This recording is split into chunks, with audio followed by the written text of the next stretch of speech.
Hello from a hot Phnom Penh.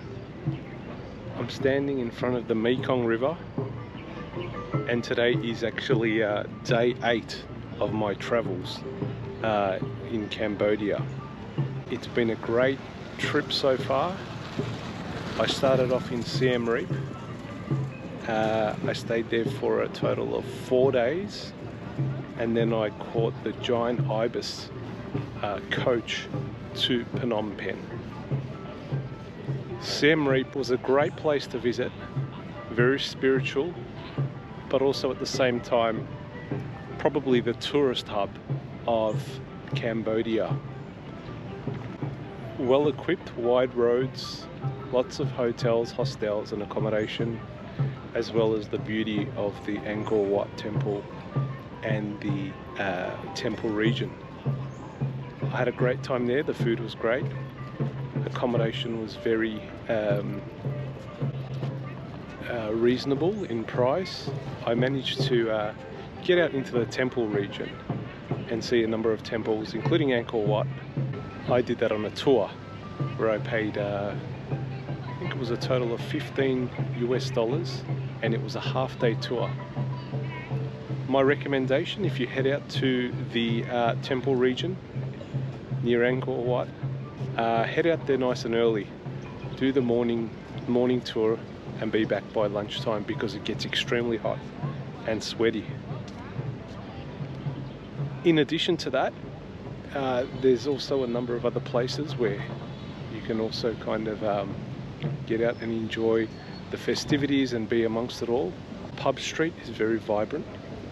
A lot of exactly that, pubs, cafes, restaurants, a lot of interesting cuisines. I tried frog for the first time. Actually thought it was quite delicious. It tastes a bit like chicken to me, although the waiter swears by the fact that he can tell the difference between chicken and frog. It's very hard for me because it was the first time I tried it. In addition to that, the markets were great. Went out to the old market and saw some traditional wheeling and dealing with local produce, a lot of meats and a lot of souvenirs as well. So if you're after a souvenir, I'd say that the best place to head down will be the old market there. After 4 days in Siem Reap, I did catch the ibis bus to Phnom Penh. That took about 5 hours and very reasonable. I think that cost about $20 US to travel 200 kilometers. And basically what happened after that was you get dropped off at the night markets in Phnom Penh, and you can then make your way over to your accommodation, which is all pretty much very central. My accommodation was only about a 5 or 10 minute walk from the night markets, so I kind of walked the distance from where we got dropped off, and my accommodation is near the Royal Palace. A lot to do in Phnom Penh, very vibrant, and it's very hard to find a particular place where you can film and get a little bit of peace and quiet.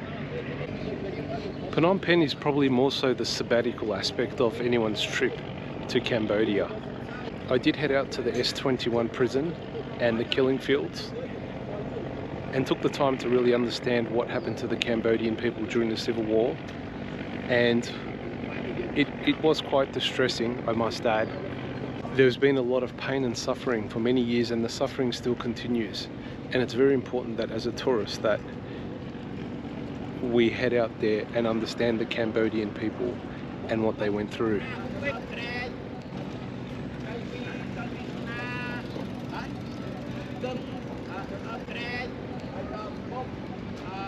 Just a word of advice as well.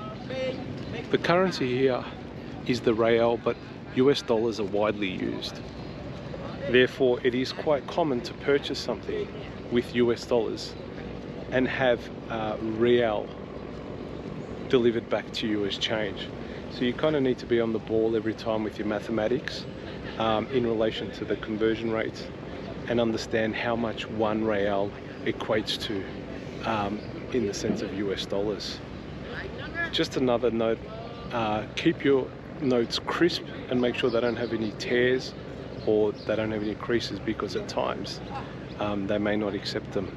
I had an incident where I went to a particular cafe and they wouldn't accept my notes because they had creases in them. So I must admit that was the first time I've had any type of money refused anywhere in the world. So bear that in mind. I want to tell you a little bit about the food scenario here. This is purely my opinion. The cost of food does vary. It varies from really cheap to Western prices. So you could go and buy a salad at a cafe or a restaurant for maybe $1 or $2 USD, but at the same time you can buy the same salad from elsewhere, or be offered the same salad, I should say, for approximately $7 or $8. So just be conscious of where you're eating. You don't necessarily have to pay top dollar for your meals. There is a lot of budget options as well, and mid-range options. So I encourage you to look around and get to understand the pricing of the different restaurants. Phnom Penh and Siem Reap are pretty safe. You will get offered a lot of things, everything from tuk-tuks to day tours to at times some other things which may not be as pleasant. It's okay, all you need to do is say no and smile. They will leave you alone. Here's the Mekong.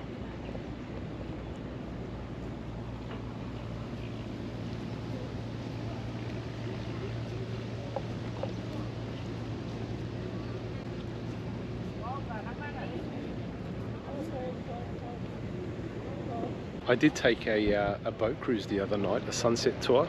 It cost me $5 USD and it went for approximately 1 hour. You get a free drink, and they also sell nibblies on the actual boat as well. They got music, good vibrant environment as well, pretty cool.